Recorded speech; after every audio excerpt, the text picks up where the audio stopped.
Bueno, que cuando yo estaba en la universidad, estudié arquitectura y en la última parte de la carrera, que fue bueno, toda la carrera fue bastante intensa, pero me acuerdo del título, yo fue un año que me desviví y sacrifiqué muchas cosas por el proyecto de título. Sacrifiqué feriados, sacrifiqué todo. Toda mi energía, toda mi concentración, todo mi ser estaba enfocado en ese momento en que yo iba a dar el proyecto de título. Llegó ese día soñado, presenté mi título, me fue bien, gracias a Dios. El profesor se acercó, el jefe de la comisión me dice, felicidades, colega. Quedé fascinada, colega, había logrado el objetivo de este último tiempo de mi vida, había sido conseguido. Ese día fue feliz para mí. Dormí, llegué a la casa a dormir porque también el trasnoche es fuerte.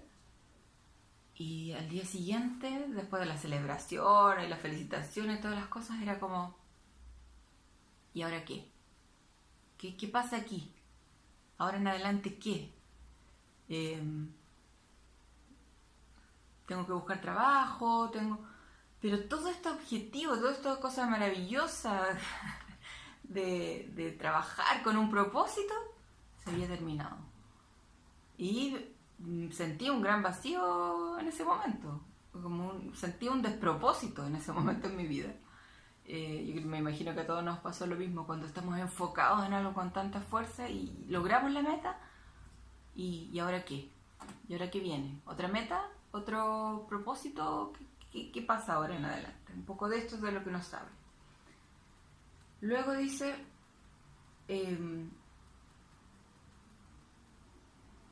esta palabrita vanidad, de la que nos dice que todo esto era vanidad y aflicción de espíritu, sin provecho debajo del sol. Vanidad es una palabra hebrea que es Hebel, y esta predomina en Eclesiastés. En realidad Hebel significa respiro, pero a partir de este concepto se refiere a algo que es insustancial, efímero y que no tiene valor permanente. Ojo, no es que no tenga valor, tiene valor, pero no es un valor permanente, es un valor efímero.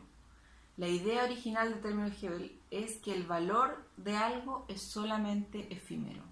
Un solo respiro no tiene un valor permanente. Cuando nosotros respiramos, nuestra propia vida está en base a pequeños respiros y inhalar, exhalar. Son cortos, son efímeros, son una cosa de segundos. Pero si no respiráramos no podríamos vivir, o sea, son totalmente importantes, pero efímeros. Ese es el sentido de la palabra Hebel. ¿Ya? Es una relevancia genuina, pero temporal. Nuevamente también aparece el concepto bajo el sol, analizando la vida sin Dios. Recordemos que el campo de estudio de este predicador es la vida sin Dios, la vida dejando de lado a Dios. Trabajó, hizo todas estas cosas, logró gozo mientras hacía estos trabajos y su conclusión fue Hebel. Esto es un respiro, esto es algo efímero, esto pasa, esto no da algo permanente, no hay una alegría permanente. Sí hay alegría, debo reconocerlo, pero es una alegría que se pasa tan rápido que no tiene sustancia para mi vida. La vida sin Dios es un desgaste constante de energía y que finalmente deja ese sabor de insatisfacción, que debe haber algo más allá. Siempre quedamos con ese sabor de que esto no puede ser todo, que tiene que haber algo más allá. Es como correr tras el viento, como lo dice la nueva versión internacional. Correr tras el viento, me imagino que los niños son los que más hacen este tipo de cosas, de correr tras el viento, correr tratando de atrapar el viento. Es una actividad inoficiosa, nunca lo vamos a conseguir, agotadora y claramente una pérdida de tiempo. Y eso es lo que sentía el predicador. Después de todo lo que había hecho, dice, esto es igual que correr tras el viento, ¿no? Algo inoficioso y que no una pérdida de tiempo. Como hubiera sido lo mismo que no hubiera empezado todas estas obras, porque estoy igual que al principio, una cosa así es lo que él nos está diciendo. ¿Ya? Luego él dice que empieza a analizar la sabiduría. En el verso 12 en adelante, después volví yo a mirar para ver la sabiduría y los desvaríos y la necedad, porque ¿qué podrá hacer el hombre que venga después del rey? nada, sino lo que ya ha sido hecho.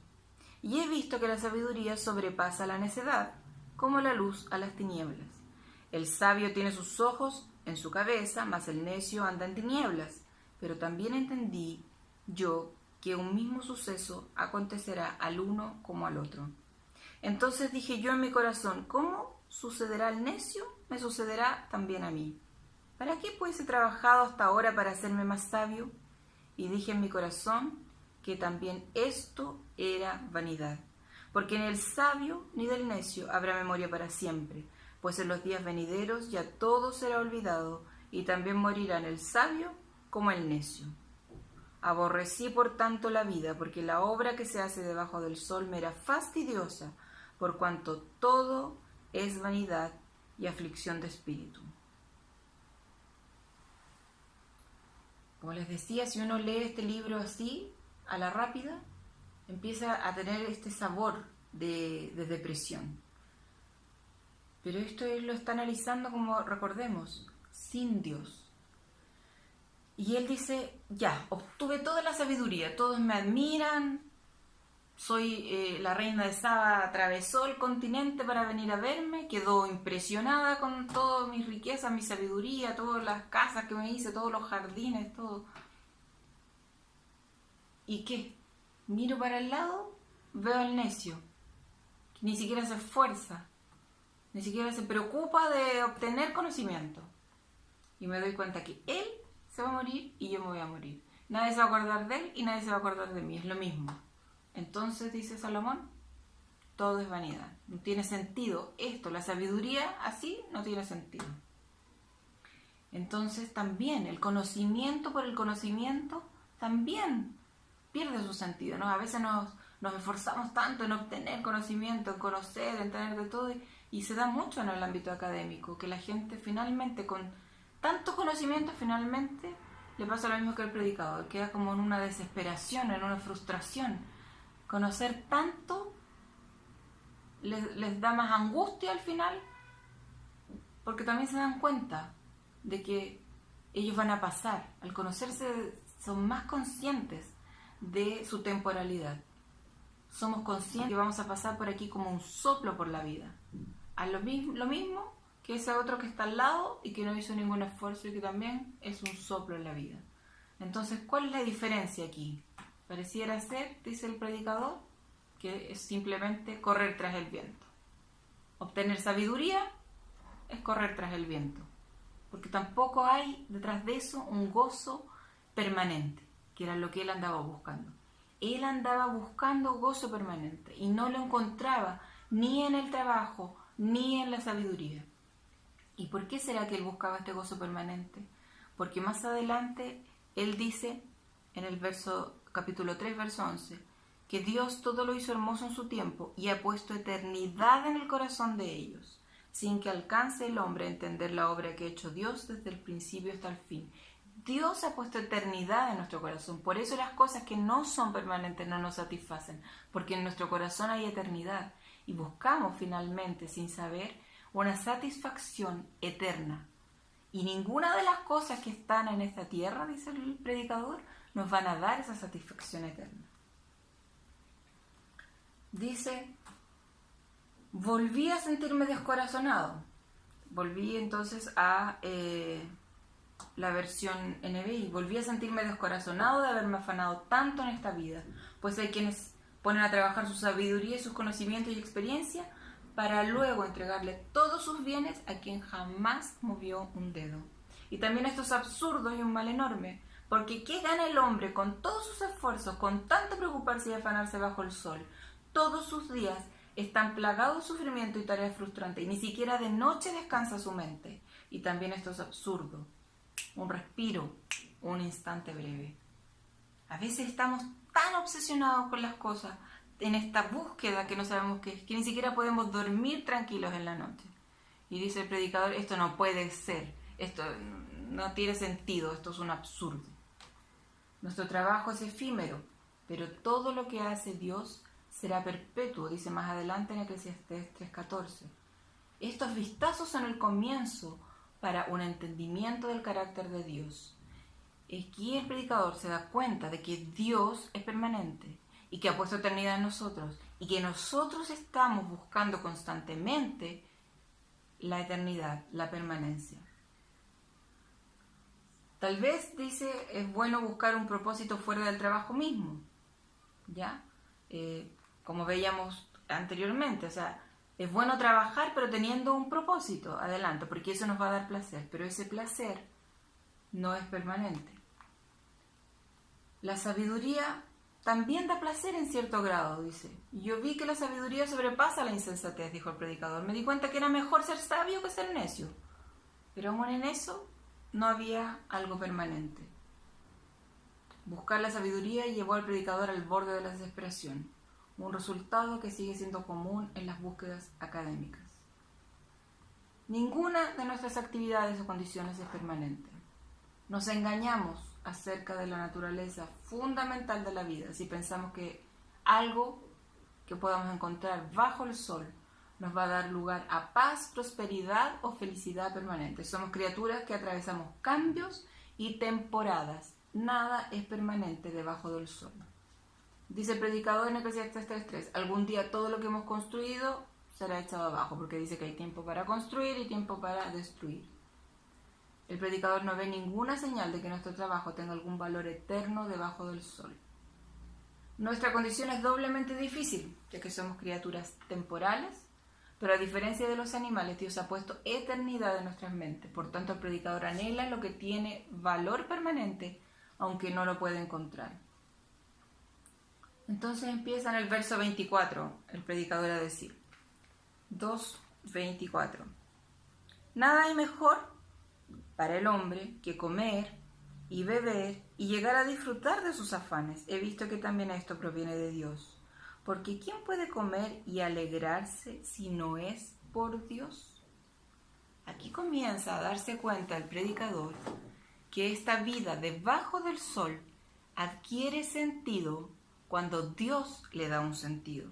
Más adelante, en el capítulo 6, finales del 5 y principios del 6, dice, asimismo, a todo hombre a quien Dios da riqueza y bienes y le da también la facultad para que coma de ellas y tome su parte y goce su trabajo, esto es don de Dios. Se da cuenta el predicador que la facultad para disfrutar las cosas debajo del sol viene de Dios. Porque también dice más adelante, en el principio del 6, hay un mal que he visto debajo del cielo y muy común entre los hombres. El hombre a quien Dios da riquezas y bienes y honra, y nada le falta de todo lo que su alma desea. Pero Dios no le da la facultad de disfrutar de ello. Entonces el predicador dice, la facultad de disfrutar y de alegrarme proviene de Dios. Es un regalo de Dios. Es bueno y conveniente comer y beber, pero dice que es Dios quien llenará el corazón de alegría, no aquellas cosas debajo del sol. Nosotros, ¿qué decimos en nuestra iglesia, la iglesia presbiteriana? ¿Que cuál es el principal fin del hombre? Esto está en el Catecismo Menor de Westminster. El fin principal del hombre es de glorificar a Dios y gozar de Él para siempre. Porque es lo mismo que decía Jesús, busquen primero el reino de Dios y todas las cosas serán añadidas. Entonces el predicador nos está diciendo otra cosa, nos está diciendo, para disfrutar lo que está debajo del sol, debemos buscar a Dios. Y el buscar a Dios va a darnos la facultad de disfrutar aquellas cosas que están debajo del sol. Yo voy a buscar a Dios en primer lugar en mi vida y voy a disfrutar mi familia, voy a disfrutar mi trabajo, voy a disfrutar el día a día, voy a disfrutar el sol de cada mañana, voy a disfrutar cada una de las cosas porque Dios me va a dar la facultad para disfrutar.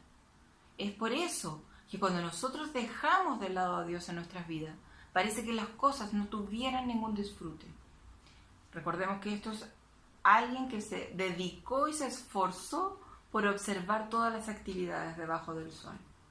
Entonces él dice, más adelante, el predicador cambia entonces su discurso y empieza a decir, para alegrarse el pan, para gozar el vino, para disfrutar el dinero, dar como Dios da, Comparte lo que tienes entre 7, dice más adelante, y aún entre 8, pues no sabes qué calamidad pueda venir sobre la tierra.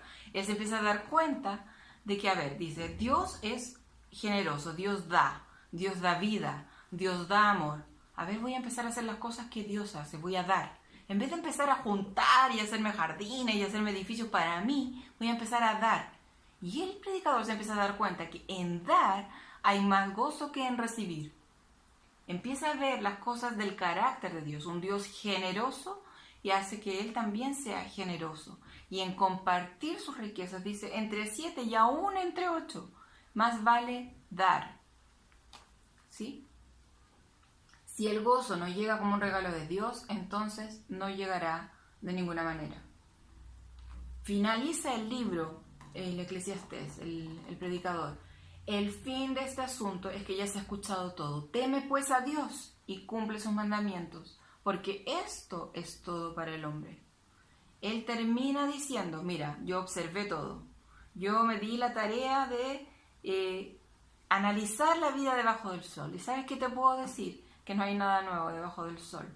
Y que el fin es, teme pues a Dios y cumple sus mandamientos. El temor de Dios, la conciencia de Dios, el amor a Dios, el entregar nuestra vida a Dios y cumplir sus mandamientos. Y eso va a hacer que nosotros podamos disfrutar debajo del sol. Porque entenderemos la temporalidad de nuestra vida, de la vida de nuestros seres queridos. Nada de lo que tenemos aquí es eterno. Nuestros hijos no son eternos. Nuestros padres no son eternos. No sabemos si nos vamos a ir mañana, hoy día mismo, en 2 semanas más o en años más adelante. Solo Dios lo sabe. Y viviendo confiado en que cada uno de los días que estoy aquí en esta tierra es por un propósito de Dios, le va a dar un sentido trascendental a mi existencia. De hecho, Pablo, en el Nuevo Testamento, el apóstol Pablo dice en Romanos, de hecho considero que en nada se compara los sufrimientos actuales con la gloria que habrá de revelarse en nosotros. Empieza a hablar de una esperanza. La creación aguarda con ansiedad la revelación de los hijos de Dios porque fue sometida a la frustración. Pablo dice que la creación fue sometida a la frustración. Esta palabra frustración es la misma palabra vanidad que usó el predicador. Esto no sucedió por su propia voluntad, sino por la del que así lo dispuso. Pablo habla de que hay una voluntad detrás, que es la voluntad de Dios. Pero queda la firme esperanza de que la creación misma ha de ser liberada de la corrupción que la esclaviza, para así alcanzar la gloriosa libertad de los hijos de Dios.